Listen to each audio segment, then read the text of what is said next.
की बुलेटिन के आगाज में आपको बताएं कि मशरकी अफ्रीकी मुल्क तंजानिया में मार्बर्ग नामी वायरस से 8 अफराद हलाक हो गए हैं। तंजानिया में मार्बर्ग के 9 केसेस रिपोर्ट हुए हैं। WHO की रिपोर्ट के मुताबिक आइंदा दिनों में मार्बर्ग के मजीद केसेस सामने आने का खदशा पैदा हो गया है।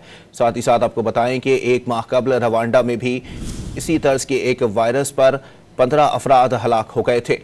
मार्बर्ग वायरस इंतहाई मुतादी हेमरेजिक बुखार का सबब बनता है। मार्बर्ग वायरस फल खाने वाली चमगादड़ से फैलता है।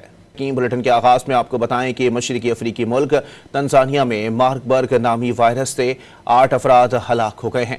तंजानिया में मार्बर्ग के 9 केसेस रिपोर्ट हुए हैं।